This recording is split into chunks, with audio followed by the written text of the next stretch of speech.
El tema de hoy, desafíos en la implementación y coordinación de los sistemas de transparencia y anticorrupción. Vamos a presentar al panel que esta mañana nos acompaña. David Arellano Gold, director de la División de Administración Pública del CIDE. También nos acompaña Adrián Franco Barrios, director general de Estadísticas de Gobierno, Seguridad Pública y Justicia del INEGI. Se integrará posteriormente con nosotros Luis Carlos Ugalde, director general de Integralia Consultores. Dejamos la palabra con el moderador Joel Salas Suárez, comisionado del INAI. Muchas gracias, muy buenos días a todas y todos ustedes. A nombre de mis compañeros del Pleno, Francisco Acuña, Arely Cano, Oscar Mauricio Guerra Ford, Eugenio Monterrey Chepov, María Patricia Cursain y nuestra comisionada presidenta Jimena Puente de la Mora, es un gusto para mí poderles dar la bienvenida a este segundo día de la Semana Nacional de Transparencia. Hay una jornada intensa, al parecer la ciudad está un poco convulsionada por una marcha, sin embargo no queremos iniciar más tarde para no retrasar los siguientes paneles que tendremos el día de hoy. Me da mucho gusto poder contar con la presencia de 3 personas. Como ya se dijo, Luis Carlos se incorporará en unos minutos más, está atorado en el tráfico. Con 3 personas que a lo largo de su trayectoria profesional, tanto de manera práctica como de manera académica, han analizado los problemas, las políticas públicas en torno a la transparencia y anticorrupción. Ayer escuchábamos en los mensajes inaugurales e incluso en la propia mesa que fue presentada por los señores senadores que han liderado esta reforma constitucional y el proceso de la construcción de las leyes reglamentarias en materia de transparencia y anticorrupción, sobre cómo hay un diagnóstico más o menos generalizado en torno a la situación que vive el país. 2 personas mencionaban esta encuesta del Latinobarómetro que se hizo pública hace 2 semanas y ponían énfasis en cómo en nuestro país aumenta la desafección por la democracia. Solo 19% de los mexicanos estamos contentos con la forma o con los resultados que nos está dando nuestra democracia.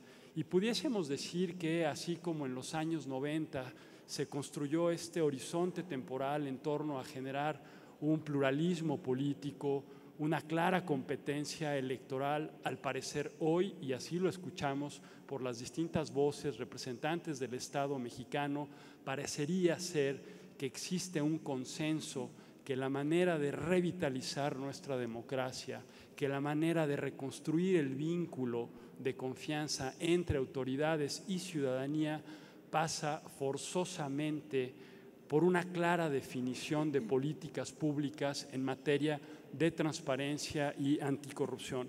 Y no solo eso, también un senador nos decía que estas reformas y esta agenda y este diseño institucional que está en proceso de construcción ha sido resultado de la política. El propio Mauricio Merino llamaba la atención sobre 2 temas que considero son fundamentales y que van a estar a lo largo de este panel. El primero, relativo a la necesidad de un claro liderazgo por parte de la clase política para evitar opacidad, para evitar actos de corrupción, pero al mismo tiempo un llamado también a la propia sociedad civil para que se involucre, ya bien sea haciendo pleno ejercicio de su derecho a saber, como de denuncias de posibles actos de corrupción. Entonces, en ese sentido, nos enfrentamos a un contexto en donde, por un lado, el discurso político plantea con mucha claridad e incluso el diseño institucional plantea 2 sistemas que en principio le van a dar la posibilidad al Estado mexicano de generar resultados que la sociedad, que la población está ávidos de tenerlos. En ese sentido, yo me permito, para concluir esta primera intervención, hacer como tres grandes preguntas detonadoras. Los participantes traen presentaciones, pero para ver si podemos abordar a lo largo de la charla, la idea es que podamos tener 15 a 18 minutos cada uno de los ponentes y después poder abrir un espacio para preguntas y respuestas por ustedes. La primera pregunta sería, ¿qué consideran necesario para que ambos sistemas, el sistema de transparencia y el sistema anticorrupción, marquen un antes y un después en el funcionamiento global de nuestra joven democracia?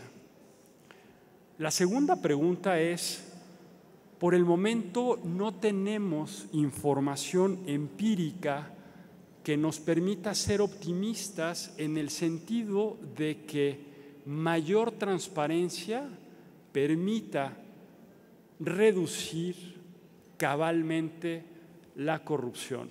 Sin embargo, sí existe información empírica que a mayor denuncia y a mayor visibilización pública de actos de corrupción, existe una mayor desafección por la democracia. En ese sentido, y aquí yo creo que va a ser muy importante los que nos dirá Adrián en un momento, porque el INEGI ya tiene un índice específico que sale de la lógica de la medición de la percepción para pasar a la lógica de la medición de las experiencias de corrupción, un poco siguiendo lo que Transparencia Mexicana venía haciendo desde hace muchos años. ¿Qué dice la evidencia empírica en este sentido? ¿Qué podemos obtener de esta información que ya genera el Estado mexicano para definir acciones o prácticas concretas que permitan una transformación de los hábitos del ejercicio público? Y consideran que en términos de diseño institucional, el rumbo que tomaron ambas reformas constitucionales y la construcción de las leyes secundarias que deberán de emitirse para terminar el sistema de transparencia y el sistema anticorrupción van en por buen camino o buen puerto. Y finalmente, que es un tema que también salía ayer en los discursos iniciales y en la mesa con los legisladores, evidentemente existe una, permítanme la expresión, pesada agenda legislativa para cerrar el ciclo virtuoso de estas reformas constitucionales. ¿Existe el contexto político propicio y el liderazgo en la clase política para sacar adelante todas estas legislaciones que están pendientes? ¿Y qué desafíos en el corto plazo vemos para poder llevar a buen puerto la implementación de estos dos sistemas? Les propongo que en un primer momento pueda tener el uso de la palabra Adrián en función de su presentación y con los datos duros que tiene a partir de la encuesta que realiza el INEGI, nos pueda aportar elementos a la discusión. Después cederé la palabra a David y finalmente a Luis Carlos Ugalde. 3 pinceladas de la biografía muy rápidamente de Adrián Franco. Adrián tiene 2 maestrías, una por la Universidad de Manchester y otra por el CIDE. Tuve la oportunidad de conocer a Adrián en la Secretaría de la Función Pública por ahí del año 2007, en donde trabajaba en la coordinación de órganos de vigilancia y control y se redefinió un mecanismo de análisis y de evaluación del desempeño de los órganos internos de control, y después de eso, a partir de 2012, está en el INEGI, en donde funge como director general de Estadística de Gobierno, Seguridad Pública y Justicia. Adrián, tienes la palabra hasta por 18 minutos. Gracias, Joel. Buen día a todas y a todos ustedes. Primero que nada, agradecer a los organizadores de la Semana Nacional de Transparencia 2015, perdón, en particular al Pleno del INAI, por esta oportunidad de estar aquí con ustedes y compartir algunos comentarios y participación en este panel. para mí no nada más venir a la Semana Nacional de Transparencia es un placer, sino que es doblemente un placer, no solo por la amistad con Joel y con muchos miembros del INAI, sino también por la profunda amistad y compañerismo que tengo con David y con Luis Carlos. Muchas gracias a ambos. Bueno, vamos a ver el tema hoy de desafíos en la implementación y coordinación de los sistemas anticorrupción y de transparencia. Yo quisiera comenzar con la hipótesis de que para los gobiernos, cualquier gobierno, no hay política pública y no hay tarea más complicada que poner en marcha un sistema de transparencia y un sistema anticorrupción. Y esa hipótesis se deriva de lo siguiente. Primero, no es natural al crecimiento histórico de los estados, es decir, los estados nacen para recolectar impuestos, para dar seguridad social, para dar protección a los ciudadanos, pero cuando de repente nos damos cuenta en las democracias modernas que algo nos está fallando, que hay distorsiones en el ejercicio público, en el ejercicio del gobierno, entonces es necesario crear una sustitución de funciones y entonces comenzar a pensar qué vamos a hacer para resolver esas distorsiones que se generan en la función de gobierno. Si es complicado establecer un sistema anticorrupción en una organización, imaginen ustedes cuando hablamos de un país que además tiene características federales, ¿no? Y que además tiene no solamente características federales, sino tiene una complejidad de organizaciones y de reglas completamente distintas. Entonces, desde luego que ese es un tema. Entonces, poner en marcha un sistema anticorrupción y un sistema de transparencia no es una función básica del Estado. Estamos corrigiendo lo que los economistas pudieran denominar como fallas de gobierno. Es aquella situación en la cual se generan distorsiones, no solamente en el ejercicio público, sino en el impacto que tienen los gobiernos para con las sociedades. Si lo tratamos como un problema de operación gubernamental, entonces tenemos que aceptar dos cosas básicas. Hay dos premisas. La primera es que tenemos un problema de opacidad en el Estado, en los gobiernos multiniveles, en la sociedad en su conjunto, y segunda, que tenemos un problema serio de corrupción, porque si no fuera así, entonces no tendría sentido invertir dinero público en tratar de resolver estos dos problemas. Entonces, dado que aceptamos, ya lo decía Joel de las intervenciones de ayer, aceptamos esos dos problemas, ergo nos ponemos a trabajar en la construcción de sistemas. ¿Por qué es un problema la corrupción? Bueno, yo creo que prácticamente nadie de ustedes diría que la corrupción no es un problema. Pero ¿cómo es el problema? ¿De qué tamaño es el problema? Eso es un poquito más complicado responderlo. Asumimos que el problema es distinto en tamaño y en forma en Noruega y en Finlandia o en Singapur que en México, Brasil y Colombia. Asumimos que es diferente, asumimos que también tiene un tamaño distinto y asumimos que el comportamiento es distinto, el impacto es distinto.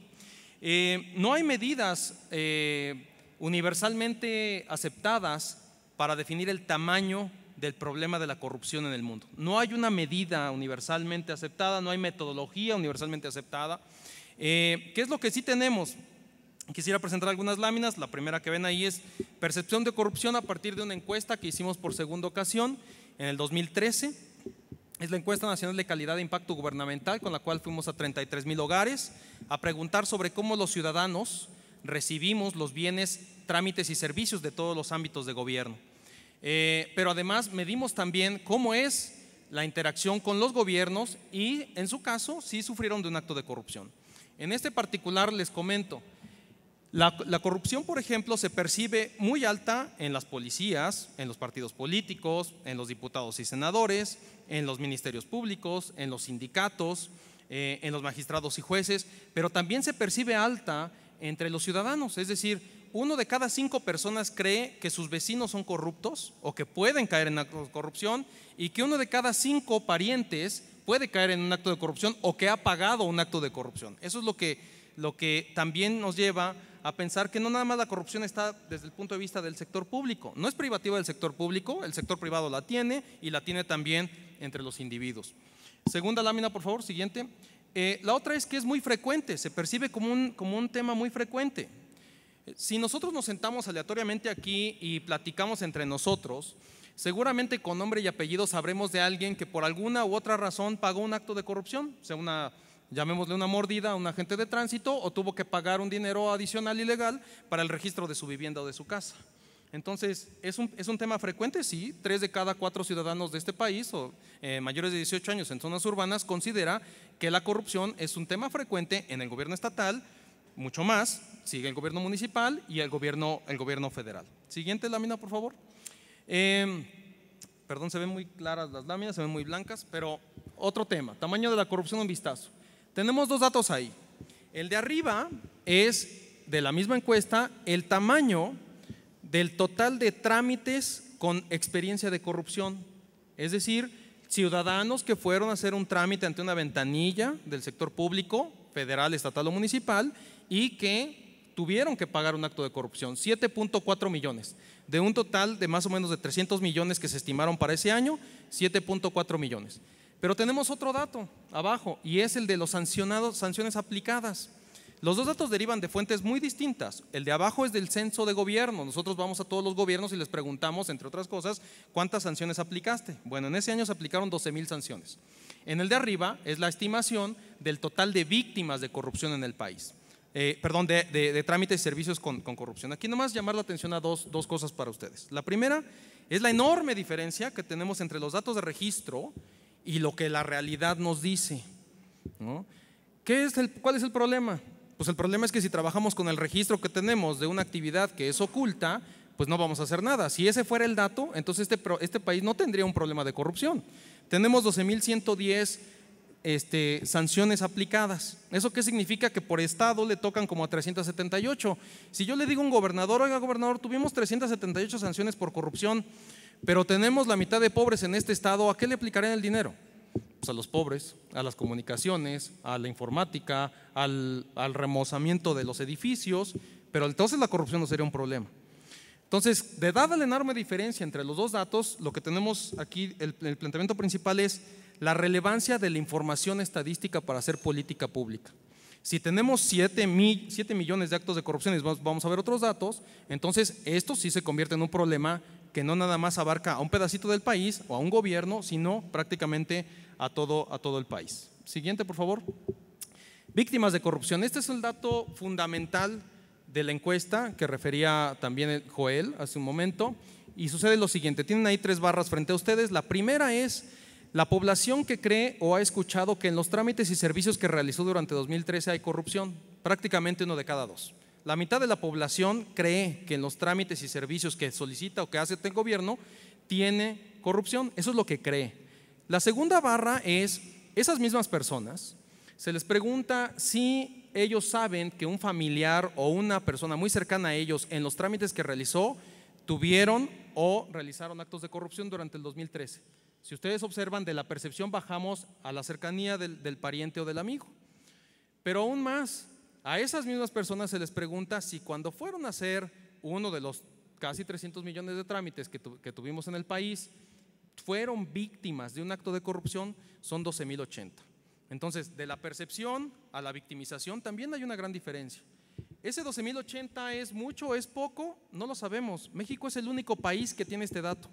Este dato es histórico, por primera vez lo tuvimos como víctimas de corrupción, y este es el dato duro de una encuesta, no es percepción, es usted fue a hacer un trámite o servicio ante un gobierno, sí fui, ¿cómo le fue? ¿Cuánto tiempo le resolvieron? ¿Sí? ¿Le pidieron dinero? Para hacer esa pregunta tenemos que pasar por un filtro como de 15 preguntas, no es tan fácil. ¿Por qué no es fácil? Porque la persona que tengo enfrente es cómplice de un acto ilegal, entonces no es fácil obtener esa respuesta. Esta es la primera vez que la tenemos en este país, pero si lo vemos así, 12,080 significa que el 12% de la población que fue a hacer un trámite o servicio ante el gobierno fue víctima de un acto de corrupción. La única comparación que podemos hacer es contra los delitos. El delito más alto de este país, que es el robo a asalto en la calle o en el transporte público, es más o menos esa cantidad. Es decir, el delito más alto que sucede en este país es lo mismo que la victimización de corrupción. Siguiente, por favor.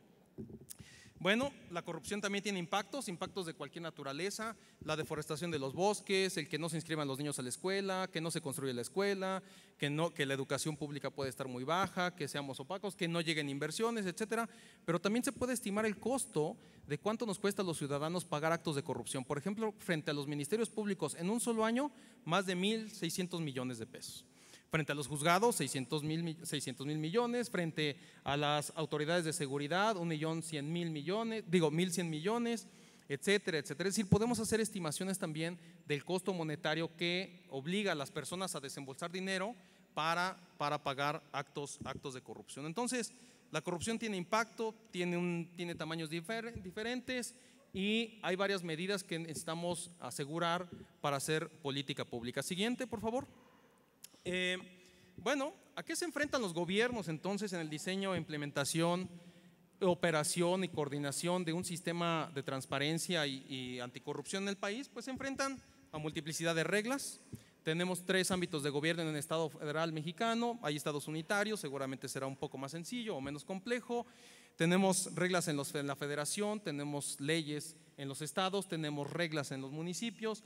Tenemos desde leyes que regulan los capítulos de la Constitución o los artículos de la Constitución hasta manuales de organización que son infinitos en todas las unidades administrativas de los gobiernos. Tenemos multiplicidad de organizaciones públicas y privadas que tienen intereses distintos, que tienen incentivos distintos, que tienen estructuras, culturas, historias distintas. No es uniforme, el Estado ni los gobiernos son monolitos y son estáticos, se mueven, todos tienen vida, ergo tenemos que tomar eso en cuenta en nuestro plan de vuelo. Multiplicidad de actores, todos los actores son distintos, cada quien tiene una racionalidad distinta, tiene intereses distintos, incentivos distintos, capacidades distintas y tenemos actores internos y externos, porque los malos no siempre son el sector público, ¿no? También los malos hay fuera del sector público. ¿Y eso depende de qué? Pues está en función del tamaño del gobierno.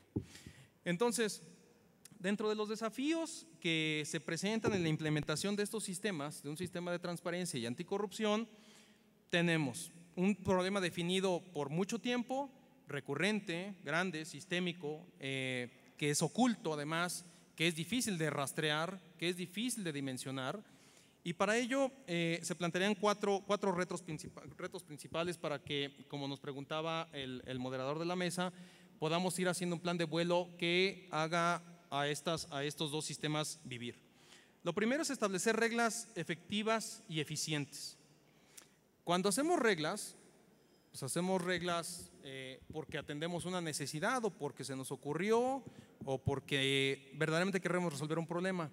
Pero lo que debemos pensar cuando establecemos una regla es que sean claras, que tengan definiciones absolutas, que no estén sujetas a interpretaciones. Si queremos combatir un problema como la corrupción o la opacidad, lo primero que tenemos que tener son reglas muy claras, que todos entendamos por igual y que no estén sujetas a interpretación.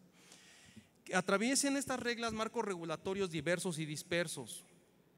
Imaginen ustedes una regla que quiera homologar a los 2.457 municipios en materia de reglas. Pues será un esfuerzo histórico y de muy largo plazo. Que generen los incentivos correctos y que reduzcan la simulación. Toda regla genera un incentivo. Entonces tenemos que encontrar una regla que haga un balance entre el objetivo final y el incentivo que genera en las personas a quienes van a ser sujetas de la regla. Que tenga sanciones muy claras. Pero aunque tenga sanciones, más importante es que el sancionador sea efectivo. Una sanción que no es efectiva en el marco de una organización es un incentivo perverso. Si el de al lado se corrompe y se corrompe frecuentemente y todo el tiempo y no hay sanción para él, ¿yo por qué no lo voy a hacer? No le pasó nada. Entonces se convierte en un incentivo perverso para mí.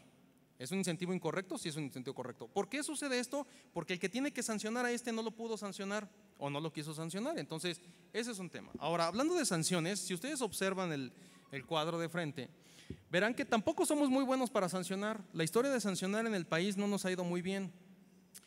De un censo que levantamos en el 2014 para todos los gobiernos estatales y municipales, encontramos lo siguiente: 31 entidades sí habían establecido sanciones a servidores públicos y solo el 11% de municipios habían establecido algún tipo de sanción administrativa a servidores públicos. ¿Qué significa esto? Si recordamos los 7 millones de actos de corrupción y recordamos todo el tamaño del problema de corrupción, yo no creo que solamente en el 11% de los municipios probabilísticamente caigan esos actos de corrupción, el resto no lo hizo. Segundo desafío grande: desarrollar servidores públicos, y aquí perdón, pero no encontré otro calificativo, yo diría servidores públicos de nueva generación. Necesitamos una nueva mística de servicio. Eso es lo que necesitamos en el servicio público. No voy a hablar de los privados y no voy a hablar de la sociedad, pero en el servicio público necesitamos una nueva mística de servicio que esté enmarcada otra vez en incentivos claros. En la historia de los gobiernos, de cualquier gobierno, tener un periodo límite de 3 años, como es el caso de los municipios, o de 6 años en el gobierno federal y los estatales, para que el servidor público nazca, se desarrolla, crezca y muera, es muy malo. Es muy malo. ¿Por qué? La incertidumbre es de los fenómenos que más altos costos tienen. Entonces, tener incertidumbre de lo que me va a pasar como servidor público en 3 años o en 6 es de las peores cosas. Tenemos que crear un sistema que permita a los servidores públicos que solamente importando su desarrollo y crecimiento profesional pueda entender al servicio público como una forma de vida, pero una forma de vida bien llevada, no como una forma de vida tipo botín. Si los mantenemos solamente 3 años, pues van a seguir pensando como botines y no como un esquema de vida. Lo que tenemos que hacer es que los incentivos que generan las reglas tienen que lograr que el servidor público le salga muy costoso meter la mano donde no debe meter la mano. Eso es lo que se tiene que hacer, eso es lo que tiene que tener un incentivo claro en una regla y tiene que ser muy clara y tiene que ser sancionado el que no lo hace bien. Entonces, una mística de servicio, incentivos claros, un esquema de vida, certeza, desarrollo y crecimiento. Siguiente lámina, por favor. Tenemos que entender también que los servidores públicos que son sujetos de sanción pasan un proceso muy largo, ¿no? Proceso jurisdiccional muy largo. Observen ustedes lo que pasó en 2013. Por delitos asociados con responsabilidades de servidores públicos en el ámbito del Ejecutivo y del Judicial tenemos lo siguiente. A nivel nacional en los estados, 6.554 presuntos involucrados que se convirtieron en procesados e imputados 949, que se diluyeron a 161 sentenciados y que en reclusorio solamente hay 140. Para el tamaño del problema que tenemos, tampoco la sanción es efectiva. Ahora, ¿tenemos que sancionar? Pues es obvio que tenemos que sancionar, ¿no? Pero tenemos que tener cuidado con observar solamente un esquema de sanción pensando en que eso es lo que va a reducir el problema de corrupción. Eso no lo va a resolver. Consecuencias, evidentemente, consecuencias para los servidores públicos que meten las manos donde no deben, debe haber un sistema de altos costos. Tercero, lograr organizaciones transparentes y honestas, y no es una verdad de perogrullo. Lograr organizaciones con esta naturaleza implica varias cosas. Primera, un nivel estratégico y operacional. No basta con que el titular de la institución publique su declaración patrimonial. A veces estamos más preocupados porque un titular publique su declaración patrimonial, pero nunca nos hemos preocupado por los millones de manuales de organización que motivan a los servidores públicos todos los días y que de esos dependen nuestras licencias, permisos, autorizaciones, altas y bajas de los vehículos, nuestros pasaportes. Entonces, hay que hacer un balance entre lo estratégico y lo operativo. Transformar la cultura organizacional, yo no puedo referir más, aquí el máster es David, ¿no? Para cultura organizacional en materia de transparencia, pero lo que sí tenemos que hacer es conducir cambios en las organizaciones, es decir, todo el esquema tiene que conducir cambios en las organizaciones, en los tipos procesos, procedimientos, reglas no escritas. Los usos y costumbres son fundamentales para entender por qué la corrupción puede crecer o puede no crecer en una organización. Siguiente lámina, por favor. ¿Y de qué estamos hablando aquí? Observen ustedes esto, ¿qué es lo que sucede en los estados y en los municipios? ¿No? Si vamos a los estados, que son las barras azules, pues prácticamente encontramos todos los elementos de control interno que podemos imaginar, auditorías, contraloría, registros, etcétera. Pero si queremos entrarle al tema de inteligencia, al tema de revisión de cómo actúan los servidores públicos, observen que los municipios solamente en el 17% de los casos tienen algún tipo de eso. Oficinas de control interno, la mitad o menos de la mitad, y registros patrimoniales una tercera parte. Es decir, hace falta mucha mejora a la gestión pública en esos ámbitos. Siguiente lámina, por favor. Siguiente. Gracias. Temas atendidos en los programas anticorrupción. Bueno, pues prácticamente solamente 1 de cada 4 municipios en el país tiene un programa anticorrupción. Eso significa que de alguna u otra forma es su prioridad. En los estados prácticamente todos. ¿Qué es lo que no tienen estos programas anticorrupción? Prácticamente todos carecen del análisis de riesgos de corrupción, de la creación de unidades especializadas, de la atención de los riesgos y del tratamiento mismo de los actos de corrupción o de estrategias como usuario simulado, ¿no? Es decir, Nos falta mucho en la mejora de la gestión pública, porque no se trata de un tema solamente interno o estratégico al nivel más alto, sino al nivel interno, al nivel operativo también. Siguiente, por favor. Tenemos que lograr resultados, es el cuarto reto, ¿sí? Al final del día, los sistemas como estos dos crean mucha expectativa, pero también lo que se tiene que lograr es el resultado. Y lo primero es, ya contamos con un plan de vuelo, de repente un día nos van a llegar las reformas constitucionales y legales, y lo que tenemos que tener es primero un plan de vuelo. Tenemos que ser muy inteligentes en el foco y la prioridad. Yo sé que para el tema de corrupción, pues caben los programas sociales, cabe la infraestructura, cabe la carretera, cabe todo prácticamente, ¿no? Pero un tema fundamental, si quiere el sistema anticorrupción pegarle un tema fundamental donde hay una correlación directa entre el nivel de inseguridad que vivimos, es la corrupción. Las instituciones que tienen a su cargo seguridad pública, procuración e impartición de justicia son vistas, no lo digo yo, lo dicen las encuestas, lo dicen los datos, son vistas como las que mayor práctica de corrupción tienen. Ahí vemos, por ejemplo, las policías de tránsito. 8 de cada 10 personas en este país consideran que son corruptas las policías de tránsito, las preventivas municipales, etcétera, etcétera. Entonces, foco y estrategia, las autoridades que tienen que ver con el tema de seguridad pública. Siguiente, por favor. Prácticamente 1 de cada 2 ciudadanos que tenemos un trato con una autoridad de seguridad pública sufrimos un acto de corrupción. 1 de cada 2. Cuéntense ustedes y digan yo sí, yo no, yo sí, yo no, yo sí, yo no, así acaben con todo el salón. Es la mitad de la población. Y la mitad de la población los enfrenta, porque andan en la calle, porque tienen que hacer una licencia, porque los que tienen carros son peor, etcétera, etcétera. Entonces, 1 de cada 2, ahí está el foco. Otro foco, los que tienen que ver con el Ministerio Público, 1 de cada 5, 1 de cada 4, y trámites en juzgados o tribunales, 1 de cada 4. Permisos de propiedad, preguntemos quién registra la propiedad y por qué no la registra, y el nivel de subregistro que hay de eso. Con responsabilidad de coordinación, siguiente, es otro reto. Siguiente, por favor.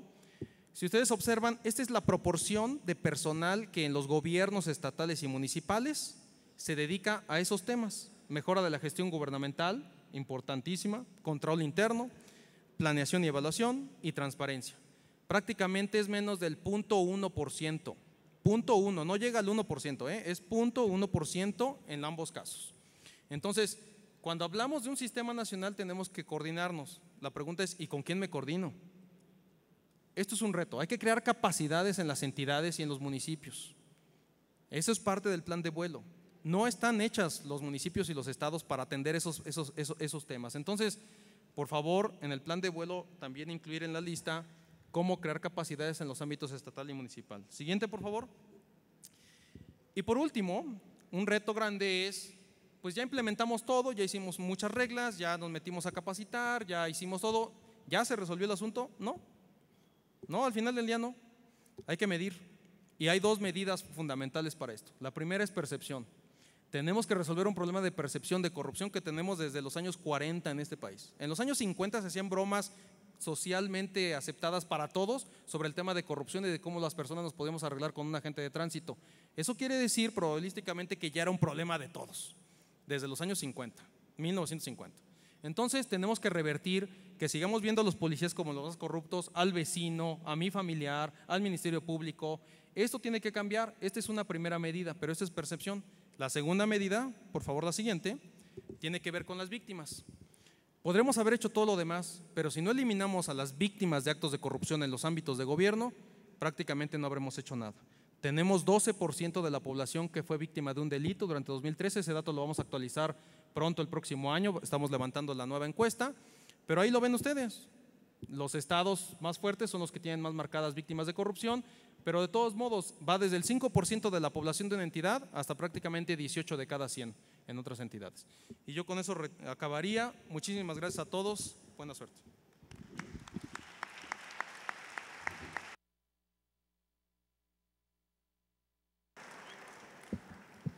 Muchas gracias, Adrián. Creo que pones en la mesa varios puntos para el debate. No comentaré nada ahorita porque estamos un poco cortos de tiempo. Si hay oportunidad, trataré de hacer una síntesis con algunos de los temas que considero más relevantes en cada una de las exposiciones.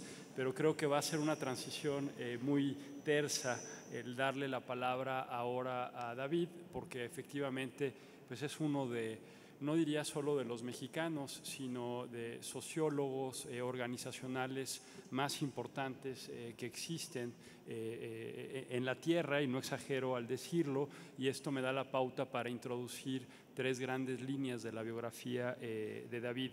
Es profesor investigador del CIDE desde 1986, como ya se dijo por parte de la persona que me dio la palabra hace unos instantes. Dirige la División de Administración Pública de esta institución, tiene un doctorado en Administración Pública por la Universidad de Colorado y es miembro del Sistema Nacional de Investigadores con nivel 3. Y destaco nada más esta última publicación que hizo en el año de 2012, que se llama «Podemos reducir la corrupción en México, límites y potencialidades de los instrumentos a nuestro alcance».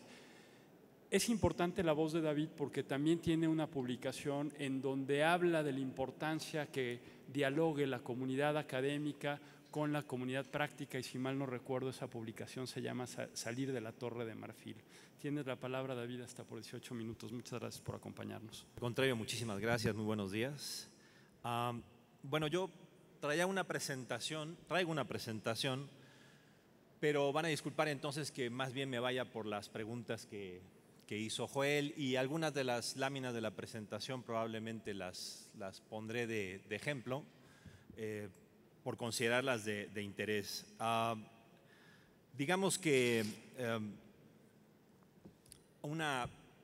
me gustaría comenzar probablemente tratando de responder las preguntas de Joel con una impresión personal muy rápida, que sería si la pregunta es cómo nos va a ir con la implementación de sendos sistemas anticorrupción y sendos sistemas antitransparencia, más los que se suman, porque hay otros 3 o 4 por ahí que se vienen.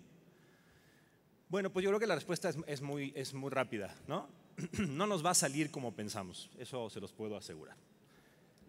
No nos va a salir como pensamos, vamos a cometer muchos errores, vamos a tener que aprender en la práctica, vamos a tener que darnos de frentazos varias veces durante varios años. Esta no es una lucha ni un asunto que vayamos a resolver en un año, ni con una ley, ni con 100 sistemas, ¿no? Es una cuestión que nos va a tardar mucho tiempo y que vamos a tener que aprender rápidamente, y probablemente no desesperarnos en el camino. Entonces, en realidad hay un montón de gente inteligente y de organizaciones inteligentes tratando de plantearse cómo va a avanzarse en los siguientes pasos del Sistema Nacional Anticorrupción y del Sistema de Transparencia, el Sistema Nacional de Archivos, en fin.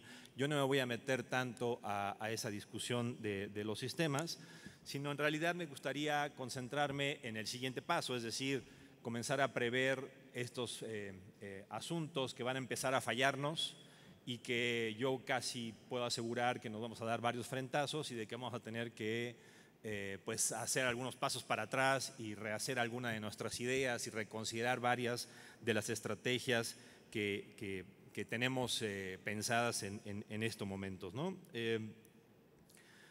No quiero ser pesimista, es decir, si lo estoy poniendo en un ambiente pesimista, créanme que no es mi intención, porque en realidad, hablando de este libro que menciona Joel, que publiqué en el 2012, cada vez que presento ese libro, el libro se llama como pregunta, ¿podemos reducir la corrupción en México?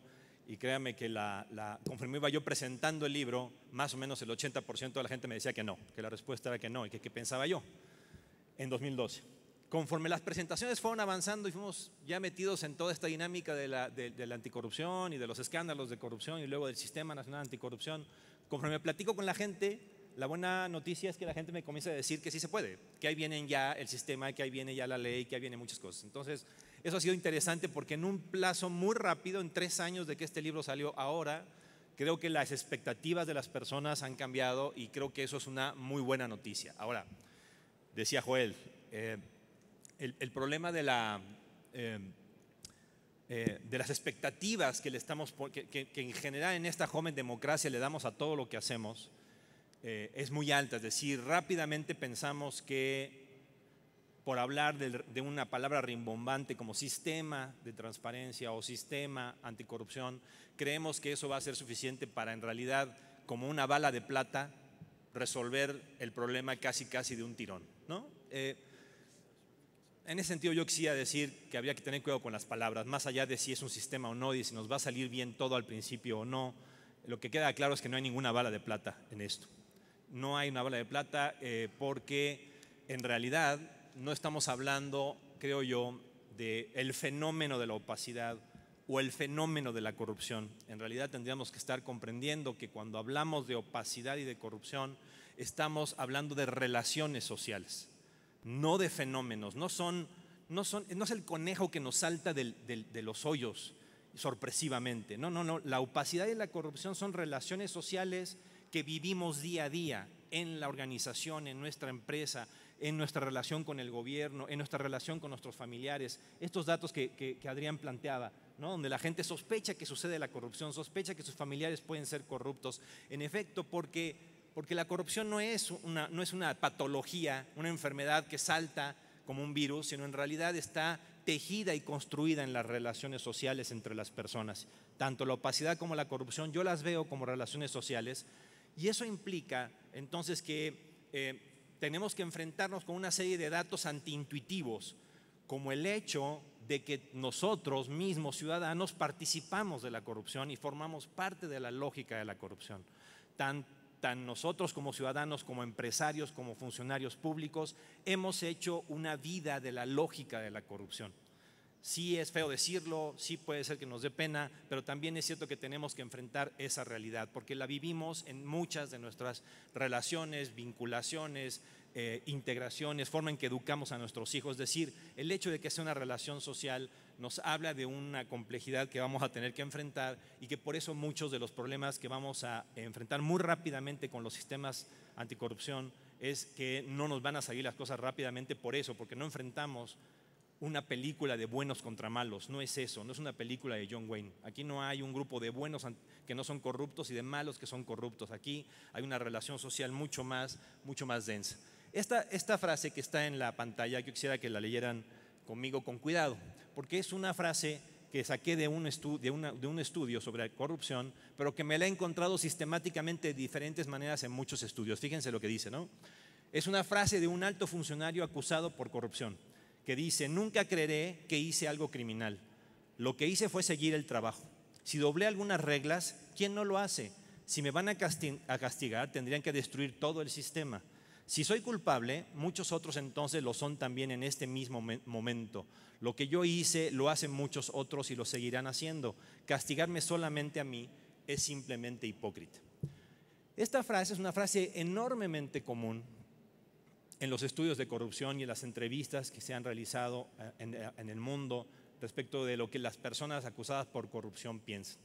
¿Por qué? Porque hay una palabra que nos va a costar un poco de trabajo comprender, probablemente porque, digamos, vivimos en este momento una estrategia de la corrupción es mala per se y entonces hay que atacarla, y la opacidad es mala per se y entonces hay que atacarla. Y en realidad lo que vamos a tener que comprender es qué tan metida la corrupción y la opacidad está en nuestras vidas personales, organizacionales, administrativas y en nuestra relación con el gobierno. Ahí, déjeme, ya aquí me voy para atrás. Ahí está, bueno.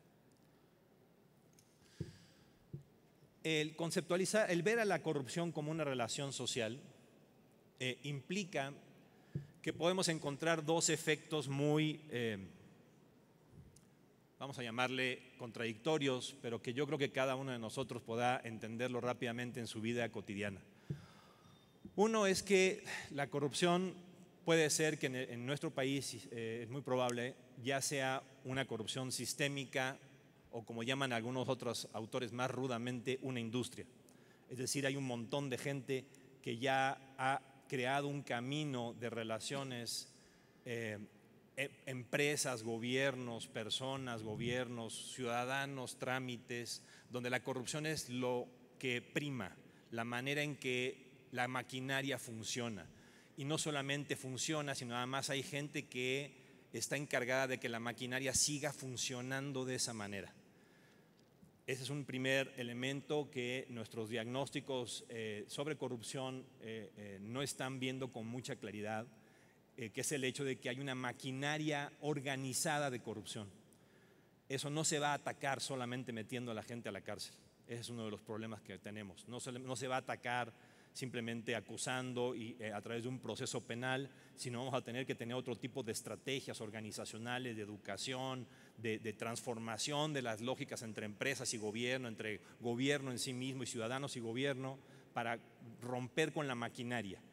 Segundo efecto, que cuando uno comprende que la corrupción no es un acto de individuos, sino también es un acto de grupos, de personas organizadas y en organizaciones, viene un concepto que es contradictorio, pero que nuevamente genera nuevas explicaciones, que es el de la corrupción normalizada.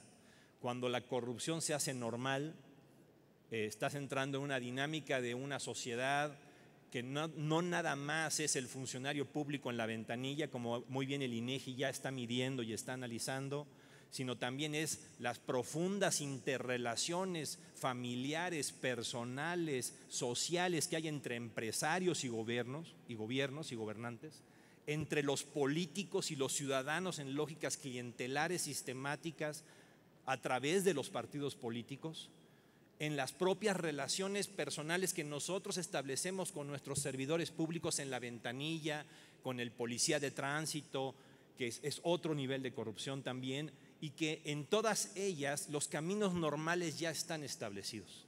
Si tú no pagas algo, no vas a obtener el permiso de la delegación. Si tú no te vinculas con los políticos y con las fuerzas políticas particulares, no vas a obtener contratos. Si tú no formas parte de ciertas redes de partidistas, no vas a tener acceso a recursos públicos que luego te van a dar votos.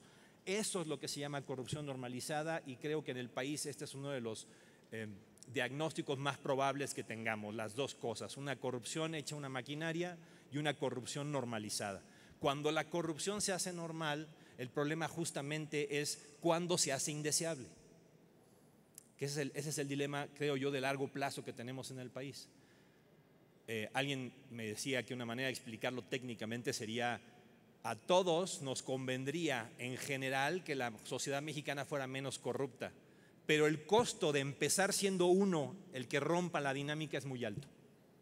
Eso me parece una buena figura, ¿no? A todos nos convendría que la sociedad mexicana fuera menos corrupta, pero yo empezar solito cuando todos los demás siguen una lógica normalizada de corrupción no tiene mucho sentido.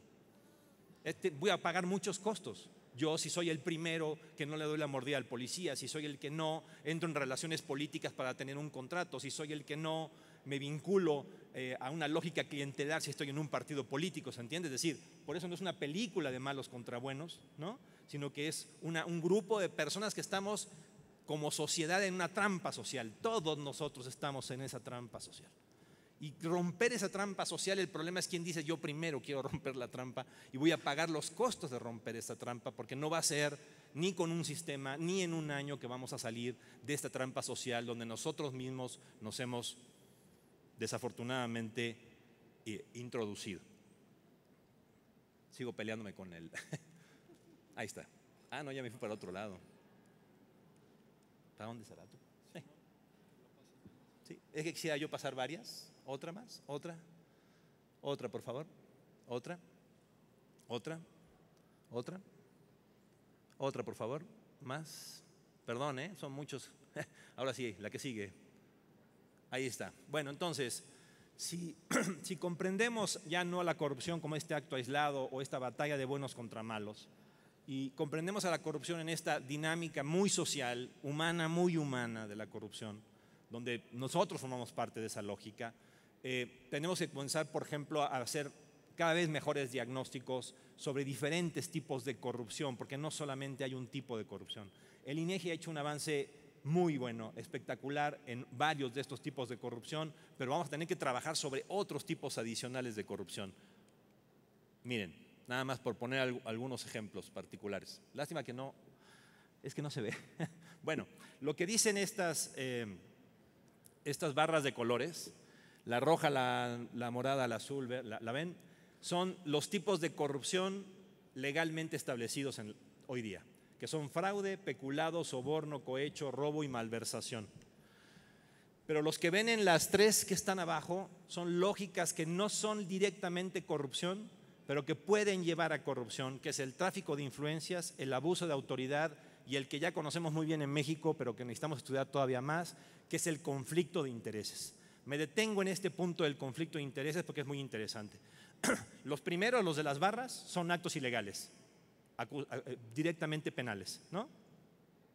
Pero el conflicto de interés per se no es un delito y no necesariamente es corrupción, depende de las circunstancias. Puede haber el conflicto real de interés, es decir, cuando en efecto un servidor público o un empresario sí ve afectado su juicio, que debió haber sido un juicio por la empresa o por el gobierno, a través de un interés personal o de negocios. Pero ese es solamente el conflicto real de intereses y, por cierto, comprobarlo es un galimatías legal muy difícil. Pero existe también el potencial. Yo soy un funcionario público, cuando entré al gobierno entré en una posición y en esa posición mis relaciones personales no afectaban. Pasan los años y llego a otra posición en el mismo gobierno y ahora sí mis relaciones personales pueden estar afectando. Ese camino habría que preverlo y se le llama conflicto potencial de interés. Imagínense la regulación y la inteligencia que implica prever los conflictos potenciales de interés. Pero ya el que está terrible es el aparente, ¿no? En muchos países hay legislación en términos de que si hubo apariencia de conflicto de interés ya se le hizo daño al gobierno, al Estado en general. Y entonces, aunque tú no hayas sido afectado en tu juicio, sí ya fuiste afectado, ya afectaste al gobierno, ¿no? Ustedes recordarán, el secretario de Función Pública un poco insinuó que el asunto de la Casa Blanca, a final de cuentas, fue un acto aparente de conflicto de interés, no potencial y no real, y por eso, como en la ley mexicana no hay nada respecto al conflicto aparente, no se puede hacer mucho. Y por último, quisiera yo, bueno, en la verde, este es otro tipo de corrupción gravísimo en el país que está sí está muy estudiado, pero está poco pensado cómo lo vamos a atacar. Y yo creo que el Sistema Nacional Anticorrupción, por cierto, no lo ve. La corrupción política, que es mucho más complicada que la corrupción tradicional. Porque aquí estamos hablando de un actor A, que por ejemplo es el funcionario gubernamental. Estamos hablando del actor B, que es la sociedad, digamos, la que tiene que recibir los servicios del gobierno. Pero estamos hablando de un actor C que incentiva al actor A desviar o a hacer un uso clientelar de los recursos públicos para satisfacer a cierta parte de la sociedad. Fíjense nada más la complejidad del concepto de corrupción política, porque aquí podemos tener muchos escenarios. Podemos tener el escenario donde A es la víctima, es la víctima y no es el victimario, ¿eh? Puede ser que el victimario sea C, o puede ser que sea socio de A, y entonces los dos son los victimarios. Pero ¿qué me dicen de la parte de B, o sea, nosotros, la sociedad, que recibe esos beneficios clientelares? Entonces tampoco somos víctimas, ¿eh? A veces también somos parte de los victimarios en la lógica política de corrupción política, perdón. Y esto no lo está viendo el Sistema Nacional Anticorrupción, por cierto, ¿eh? Y es algo muy grave. Bueno, dicho esto, ahora imagínense que nos vamos tendidos como bandidos y decimos, bueno, pues entonces todo es corrupción, incluido negligencia, errores, falta de capacidad, baja productividad e indolencia, que he escuchado voces por ahí. Bueno, pues cuidado, si entonces todo eso también es corrupción, se me hace que no vamos a tener un gobierno absolutamente atado de manos, que sería el otro efecto contraintuitivo que tenemos que tener cuidado cuando vayamos enfrentándonos a la dinámica de implementación del sistema anticorrupción. Si el sistema anticorrupción quiere decir que los errores también van a ser castigados, que la negligencia también es una forma de corrupción, ¿cómo vamos a operar eso en la práctica y qué va a significar eso en términos de las posibilidades de paralizar a los servidores públicos que no van a poder tomar decisiones ante el temor sistemático de que cualquier cosa que haga mal sea considerado potencialmente un problema de corrupción? Ya, termino ahora sí con esta resbaladilla de la corrupción, que me parece que ha sido una figura que enseña mucho, porque en realidad cuando hablo de que en México vivimos en una trampa social y un proceso de normalización de la corrupción, es porque hay tres procesos relacionados que han sido estudiados, no me voy a detener a ellos, que son la selección, la socialización y por último la racionalización, que genera la normalización. Termino con ejemplos de racionalización.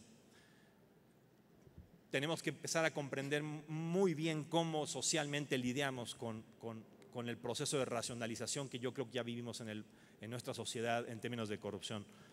La negación de responsabilidad, ¿no? Yo no lo hice adrede, solamente recibía órdenes. Eso va a suceder mucho en varias de las acusaciones contra corrupción que se hagan en la práctica. Negación de daño. En realidad, yo sí utilicé esos recursos, pero logré generar un resultado mejor. Entonces, por mi trabajo, que me pagan bien poquito, por cierto, lo hice muy bien y entonces yo merecía obtener ese beneficio adicional porque al final de cuentas di muy bien el servicio. No hay víctimas, o al contrario, le estoy robando entre comillas, pero en realidad a otros que roban mucho más. Entonces en realidad yo soy como medio Robin Hood porque robo menos, ¿no? Poquito, y los que roban más son los que están allá arriba, entonces no había víctimas. Todos estos elementos son cuestiones que, si seguimos con la visión muy normativa de malos contra buenos en la lógica de corrupción, nos estamos perdiendo una parte muy importante de la fotografía del fenómeno que en la práctica vamos a tener que enfrentar ahora que los sistemas anticorrupción y de transparencia se consoliden, que con todas sus fallas y con todos los problemas que van a enfrentar, yo pienso que es una muy buena noticia. A final de cuentas, digamos, otros países han apostado por lógicas menos abigarradas que un sistema, ¿no? Y les ha ido bien. ¿Por qué nosotros escogimos un sistema? Probablemente por la desesperación. Creo que ya estamos desesperados y pensamos que un sistema es la mejor manera, o varios sistemas es la mejor manera de enfrentar este tremendo problema. Ojalá nos vaya bien, yo creo que es una buena opción. Nada más la cuestión es, como los árboles de Navidad, no le pongamos demasiados foquitos y esperemos que va a funcionar muy rápidamente. Nos van a fallar un montón de cosas en lo que vamos aprendiendo todas estas dinámicas muy reales, muy humanas de la corrupción, que pronto iremos aprendiendo día a día, espero no solamente en los diarios, sino en realidad en una construcción más fuerte de una sociedad que logra salir de la trampa de la corrupción. Gracias.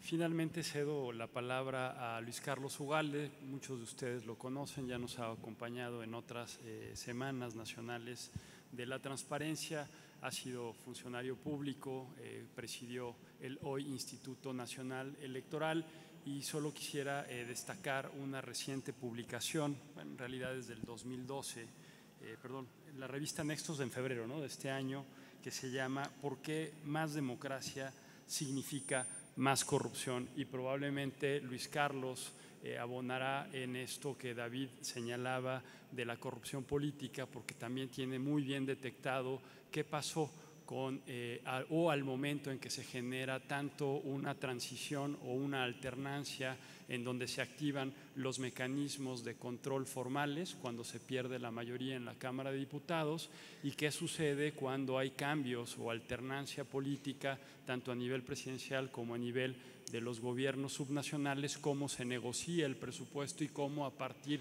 de esta bonanza de recursos económicos se genera una especie de lógica de clientelismo político que permite generar cierta gobernanza a un sistema político en transformación. Tienes la palabra, Luis Carlos, hasta por 18 minutos.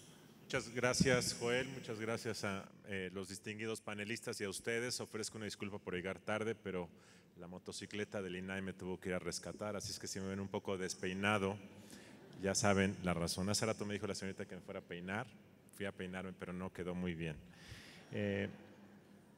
Me pidieron que hablara sobre el objetivo del panel, que es ver cuáles son las dificultades de la implementación de ambos sistemas, transparencia y anticorrupción, pero sobre todo lo que me interesa mucho es ver cómo pueden contribuir a la rendición de cuentas y el combate a la corrupción.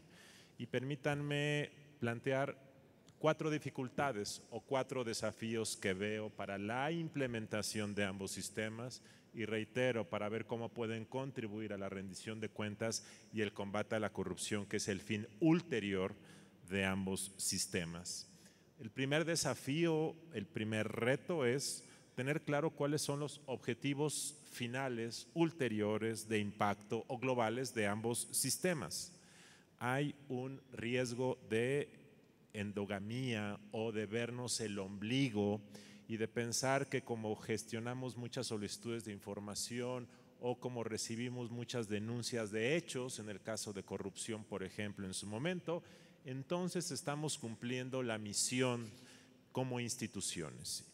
Y este problema es un problema muy común en las instituciones públicas, de pensar que a través de la medición de indicadores de gestión estamos resolviendo cosas.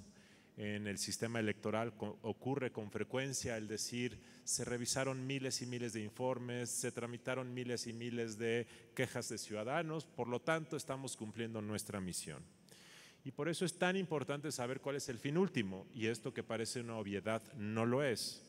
Estuve revisando los objetivos de la reforma en materia de transparencia en la exposición de motivos de la reforma constitucional de 2013 y luego en la reforma legal aprobada hace algunos meses, y lo que abunda en la exposición de motivos son indicadores de gestión, objetivos de corto plazo, objetivos de procedimiento como aumentar el número de sujetos obligados, que las resoluciones del Instituto Nacional de Acceso a la Información son definitivas e inatacables, etcétera, etcétera. En la reforma de la Ley General de Transparencia, en su exposición de motivos, se habla mucho de los nuevos procedimientos, de las nuevas atribuciones, pero poco se habla del fin último de para qué queremos transparencia. Sin embargo, también debo decir que cuando se promulgó la Ley General de Transparencia, en el mensaje del presidente de la República escuché quizá lo que es claramente el objetivo ulterior y que debe ser la punta que nos guía hacia dónde debe ir este Sistema Nacional de Transparencia, y cito textualmente lo que dijo el presidente de la República: la transparencia sin duda fomenta la honestidad y la integridad en el servicio público. Esto es algo que debemos cuestionar si es real. La transparencia ayuda a prevenir y combatir la corrupción. La pregunta es si este ha sido el caso en México. La transparencia promueve la responsabilidad y la eficacia en la gestión pública. Habría que ver qué tanto. La transparencia empodera a los ciudadanos para evaluar a sus autoridades y exigirle que rindan cuentas. Esto que me parece correcto como los fines ulteriores, finales del impacto que queremos de la transparencia, me parece que han sido muy limitados en México. Y la reflexión que debemos hacernos es ¿por qué? ¿Por qué tenemos hoy más transparencia pero tenemos más corrupción? ¿Por qué tenemos más transparencia y el funcionamiento de muchos gobiernos es muy deficiente? ¿Por qué tenemos más transparencia pero la participación de los ciudadanos en el proceso de toma de decisiones sigue siendo sumamente escaso? De tal forma que tener presente este objetivo último me parece de la mayor importancia, y quiero reiterarlo porque hay con frecuencia el uso de indicadores de gestión o endógenos, de decir, como tramito muchas solicitudes de información, estoy cumpliendo con mi misión, y me parece que ese es un riesgo del Sistema Nacional en su implementación. En el tema del Sistema Nacional Anticorrupción, no queda claro qué es lo que busca. Claro, menos corrupción, pero ¿cuál es la vía o los objetivos intermedios a través de los cuales vamos a lograr esto? ¿Será la teoría de los peces gordos? Que es justamente el objetivo que mucha gente piensa que debe tener un sistema anticorrupción, que haya peces gordos en la cárcel.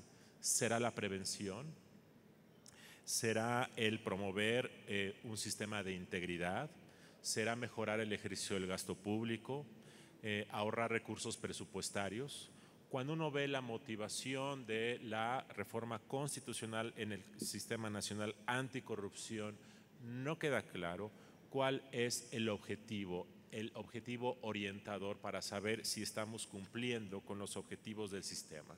Tal forma que esto nos lleva a otro problema, que es el problema de las metas. Un sistema requiere metas, y para saber qué metas son las que tenemos que buscar, necesitamos poder construir para dentro de 3 o 6 o 9 años saber si estamos en esa ruta o no. Esto no es una trivialidad, esto me parece de la mayor importancia, saber cómo vamos a evaluar. Y este me parece el primer desafío de ambos sistemas que estamos discutiendo. El segundo desafío o el segundo problema o la segunda dificultad en la implementación me parece que es de recursos y capacidad instalada. Con frecuencia nos focalizamos mucho en la parte normativa, como si la norma cambiara el comportamiento humano. Hay un fetiche normativo en México desde hace 200 años de suponer que la norma cambia la realidad, y difícilmente ocurre así. Con frecuencia es más fácil afectar la realidad cuando uno cambia los procedimientos, la capacidad operativa de las instituciones, que la norma constitucional. Podemos aquí hablar de cuántas reformas ha habido en tantos temas en México, pero la falta de recursos instalados, de gente que la opere, hace inviable esa reforma. De tal forma que este es un segundo desafío que quiero plantear. En el tema del Sistema Nacional de Transparencia, por ejemplo, Me parece que es fundamental, y no es parte de las funciones del INAI, pero me parece que sí del sistema, el generar que los gobiernos tengan más capacidad de planeación estratégica. Sin esa capacidad de planeación estratégica y de generación de información relevante, robusta, verificable, la información que generemos será de muy poca utilidad. Las instituciones de gobierno pueden generar la información como sujetos obligados que establece la ley, pero si esa información carece de relevancia, mucha información sirve de poco. Y la capacidad de los gobiernos, sobre todo en el ámbito local, para tener procesos de planeación estratégica, reitero, con metas, objetivos, indicadores de impacto, es sumamente limitada. Tal forma que este me parece un reto muy importante de capacidad instalada.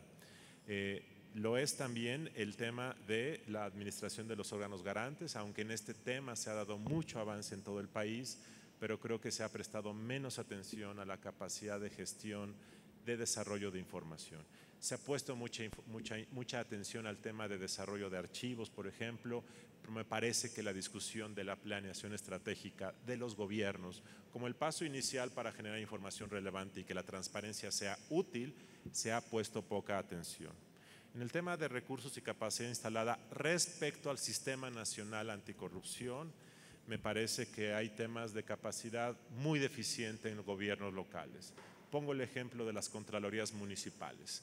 Si esa instancia de gobierno no funciona adecuadamente, como es el caso en buena parte de los ayuntamientos del país, el Sistema Nacional Anticorrupción no tendrá un aliado en ese ámbito de gobierno, que es fundamental. Pongo otro ejemplo. La Procuraduría General de la República se convertirá en fiscalía y tendrá una fiscalía anticorrupción en la cual muchos han puesto todas sus esperanzas de que ahora sí habrá la independencia para combatir por la vía penal la corrupción.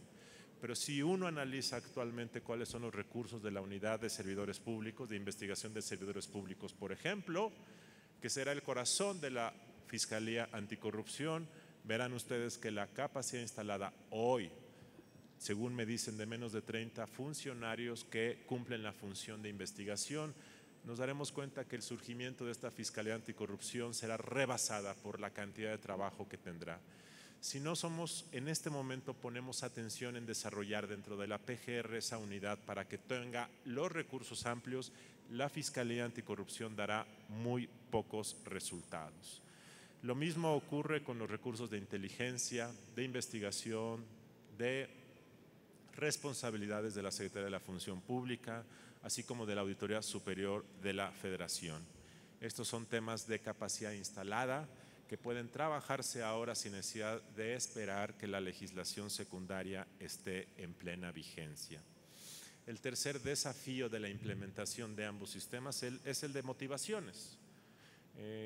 Que haya una normatividad, una ley, leyes secundarias e incluso capacidad instalada no significa que haya las motivaciones para arrancar el motor.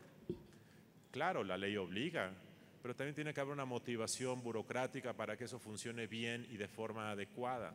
Y esta motivación ha estado ausente, sobre todo en el tema del combate a la corrupción.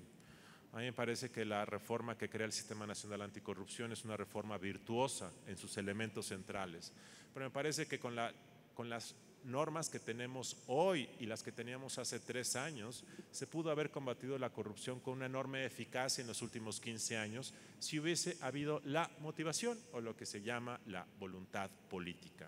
Podemos tener un nuevo Sistema Nacional Anticorrupción, pero si no hay la motivación de los actores políticos para que esto se encienda y funcione, va a tener muy pocos resultados.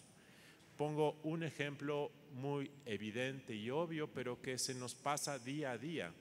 La Auditoría Superior de la Federación en los últimos años, en sus informes de resultados, nos ha dicho sobre indicios de malversación de fondos públicos o quizá de peculado en muchos gobiernos locales. El caso de Veracruz es un caso recurrente que ha estado en la opinión pública en los últimos días, pero hay muchos casos de gobiernos estatales en donde hay un uso irregular de partidas presupuestarias, de transferencias federales. Pues bien, la Comisión de Vigilancia de la Auditoría Superior de la Federación de la Cámara de Diputados en los últimos 10 años ha hecho muy poco para que esas indicios se traduzcan en denuncias de hechos y luego las denuncias de hechos sean procesadas en la PGR y al final haya funcionarios verdaderamente castigados en la cárcel. ¿Qué va a pasar si tenemos un nuevo sistema nacional anticorrupción, pero las partes componentes carecen de la motivación?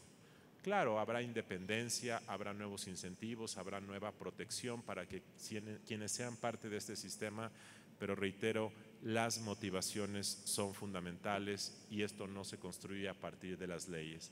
El fetiche normativo que nos ha inundado en México desde el siglo XIX, ese de que hay que fundar una nueva constitución, hay que crear nuevas leyes, hay que hacer una reforma estructural para cambiar la realidad, olvida que antes que eso, más importante aún es el liderazgo y es la motivación para aplicar la ley imperfecta como sea. El cuarto desafío de la implementación de ambos sistemas, pero particularmente es el tema del Sistema Nacional de Transparencia, es la existencia de usuarios relevantes de la información. El INAI nos ha informado en los últimos 10 años cómo la solicitud de información ha crecido de manera continua, lo cual en principio es una buena noticia. Pero el uso de esa información, las consecuencias de investigación de esa información, el uso y el juego de los datos que contiene esa información es sumamente limitado.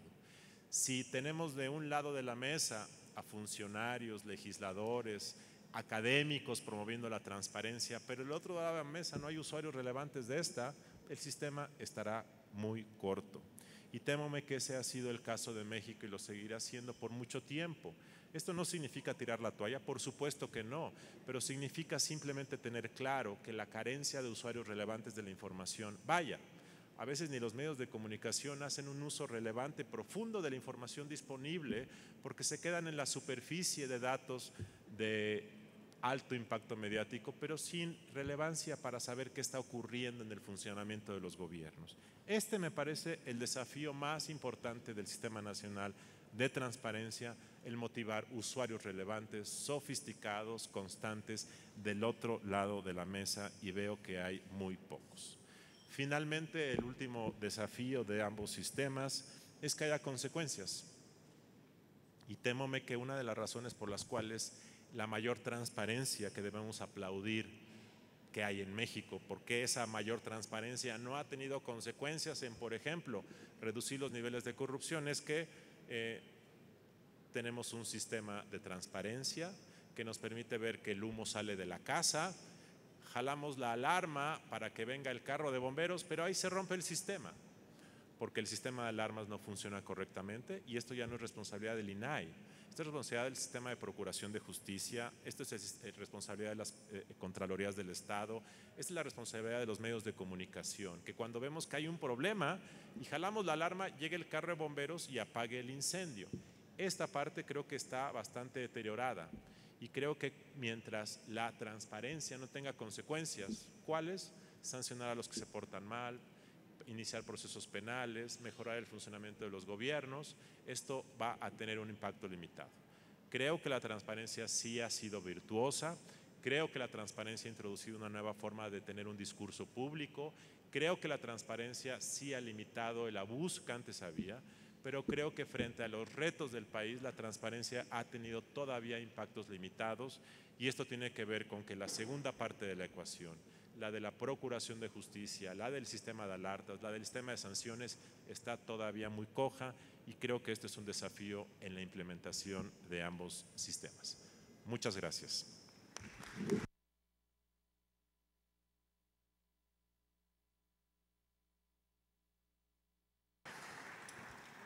Muchas gracias, Luis Carlos. Son las 11:30, prácticamente ya nos agotamos el tiempo. Trataré de recapitular solo 3 puntos y quizás dar 1 minuto para que, 2 minutos para que puedan dialogar entre ustedes. Creo que las 3 presentaciones convergen y hacen sinergias positivas.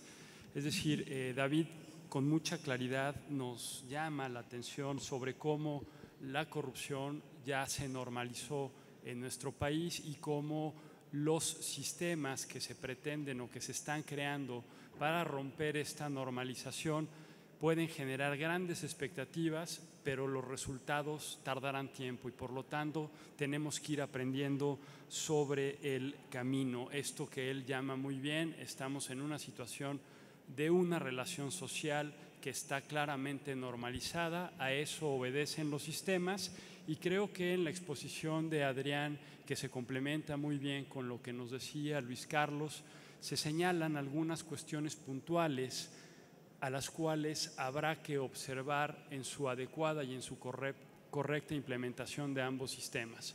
Un tema que llama mucho la atención y la estadística que nos presentaba Adrián, y aquí converge con Luis Carlos, es el personal que está destinado en el ámbito estatal y en el ámbito municipal para hacer labores de mejora de la gestión, de control interno e incluso una parte fundamental que es la planeación y la evaluación. Mientras no existan estas capacidades institucionales en los 3 niveles de gobierno, y habrá que pensar también en los otros poderes, pues es difícil que cambie radicalmente este comportamiento, tanto de funcionarios públicos como de la población en general. Otro tema que creo que es muy relevante, que nos arroja Adrián en su presentación a partir de datos duros, es la necesidad de establecer una agenda de trabajo que pueda permear los 3 niveles de gobierno. Ayer se hacía una propuesta por parte de un gobernador de tratar de suscribir un convenio para homologar las legislaciones locales e impulsar una lógica coordinada en los 3 niveles de gobierno. Quizás en la lógica del Sistema Nacional Anticorrupción valdría la pena en pensar sobre la información empírica que tenemos de aquellos trámites en los que se percibe que existe corrupción. Los trámites muchas veces están imbricados, los 3 niveles de gobierno, y en aquellos en donde existen acciones o práctica, que es una medición que solo tenemos en México, poder esbozar por ahí una agenda. Y algo que señalaba Luis Carlos, que creo es fundamental, existirá, además de la lógica institucional y de diseño, esta voluntad política por parte de la clase política en su conjunto, pero también por parte de la ciudadanía para hacer uso de su derecho a saber, procesar información relevante y a partir de ella hacer uso también de las instituciones que se generarán para combatir la corrupción, es decir, para hacer que se generen los incentivos positivos y negativos en términos de sanciones para cambiar estos comportamientos. Creo que ahí están algunos de los retos que esbozaron cada una de las presentaciones y concluiría dándoles la palabra en el orden que presentaron por si tuviesen algún comentario, ya bien sea de las preguntas, ya se las entregué de manera directa, o algún contrapunto en función de cada una de las exposiciones. Adrián. Gracias, Joel. Solo para agradecer el espacio, las preguntas con mucho gusto se las responderé por vía electrónica, no son nada complicadas. Yo como conclusión diría que para establecer sistemas anticorrupción y sistemas de transparencia en el país, la primera condición es verlo de manera holística e integral, que no se nos olviden las piezas del rompecabezas. Luis Carlos y David referían muchas de estas piezas. Entonces, que sea esa parte del plan de vuelo. La segunda es no dar por sentado que con la muy importante reforma constitucional de un día para otro vamos a poder resolver el problema. Esto nos ha llevado generaciones y muchas más generaciones nos va a llevar a resolverlo. Entonces es un tema complejo, es un tema que necesita una visión integral y además un tema de mucho tiempo. Yo nada más les agradecería a todos su presencia y la oportunidad por estar aquí. Gracias.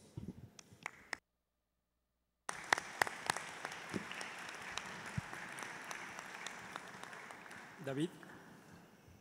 Pues igual, muchas gracias por las preguntas, todas son retadoras. En algunos me dejaron su correo, trataré de contestar por esa vía. Digamos que los últimos años me he puesto a estudiar algunas experiencias y créanme que queda claro, a mí al menos me queda claro que cada país tiene que experimentar porque el fenómeno de la corrupción y la opacidad es un fenómeno como un pastel con una gran cantidad de pisos, desde el legal, desde el ético, desde el psicológico, desde el cultural, el histórico, el social, en fin, es una amalgama que implica pues frases como las que siguen, ¿no? Un estudio que dice ¿por qué Dinamarca hoy día es un país anticorrupción tan impresionante? Y los resultados son muy impresionantes también, dice, ¿no? Básicamente en el siglo XVIII y XIX los niveles de corrupción en Dinamarca fueron bastante altos también, y en realidad lo que fue sucediendo no fue una reforma anticorrupción general, sino una reforma que hizo muy autónomo al sistema judicial, ¿no? Y eso parece ser fue una variable muy importante en el caso de Dinamarca. En el caso argentino tenemos una agencia anticorrupción que a lo mejor no ha funcionado muy bien, pero que ya al menos sobrevivió 16 años. Ataques espectaculares del sistema político por derrumbarle, quitarle el presupuesto, quitarle toda capacidad de acción. Y la más interesante noticia después de 16 años es que esa agencia anticorrupción ha logrado sobrevivir y está empezando a armar aparentemente un camino que puede llegar a algún resultado a Argentina en algunos años, ¿no? U otros que dicen, bueno, en fin, hay una gran cantidad de casos. En el caso mexicano hemos escogido, creo yo, primero que nada, una buena noticia, sí enfrentarlo, lo cual ya es para mí es una gran noticia. Segundo, lo hemos decidido enfrentar con una vía arriesgada, ambiciosa y que puede ser que nos pegue, ¿no? Una lógica sistémica que integre la lógica federal, nacional, de varios niveles, de varios tipos de corrupción. Sí sospecho que nos vamos a tener que ser pacientes y vamos a enfrentar un montón de problemas en este paradigma que nos hemos lanzado. A lo mejor en el camino nos deshacemos del paradigma y hacemos otro más concreto y que genere mejores resultados, no lo sé en realidad, pero la mejor noticia en todo caso es que, como dice mucho de la literatura, el momento es cuando la gente comienza en general a hacer a la corrupción indeseable, ¿no? Como decíamos hace rato, estamos en una trampa donde a todos nos convendría salirnos de la corrupción, pero en particular no necesariamente estamos dispuestos a salirnos de la trampa. ¿Cuándo llegará el momento en el que en el país hagamos indeseable la corrupción? Pues esa es una de las preguntas que queda para los próximos años. Gracias.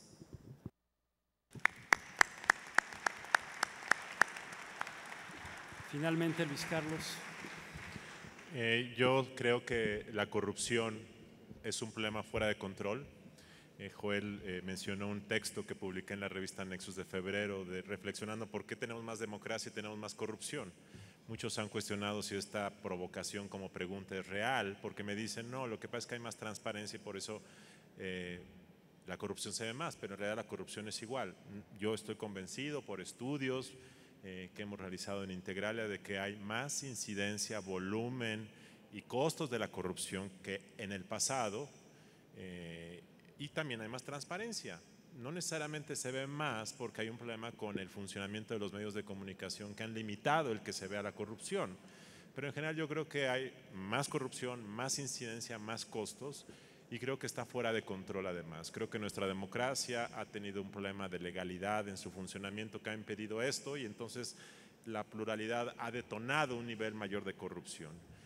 Creo que este será un tema que nos va a acompañar mucho tiempo. Ojalá políticamente hablando esta agenda que ustedes están encabezando en México en transparencia y corrupción embone con la agenda de los políticos mexicanos, porque reitero, este esfuerzo muy meritorio que se está haciendo en México en estos ámbitos tiene que conectar con la agenda política nacional.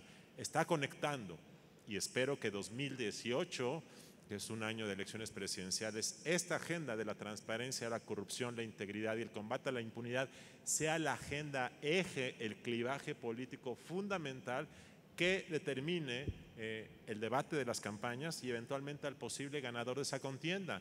Si eso se logra, y tiene que ver mucho con lo que comenté de las motivaciones políticas, creo que será virtuoso, porque reitero, el trabajo que se está haciendo en este nivel tiene que encapsularse y tiene que detonarse al nivel de las motivaciones. Y creo entonces que sí tendremos un magnífico aterrizaje en los próximos años. Muchísimas gracias. Gracias a los panelistas. Tenemos un reconocimiento por parte del Pleno del INAI a cada uno de ellos, y sobre todo muchas gracias a cada uno de ustedes por acompañarnos el día de hoy, a las personas que están aquí presencialmente y a las personas que nos acompañaron tanto por la transmisión del canal del Congreso como la transmisión que hace el propio instituto. Muchas gracias.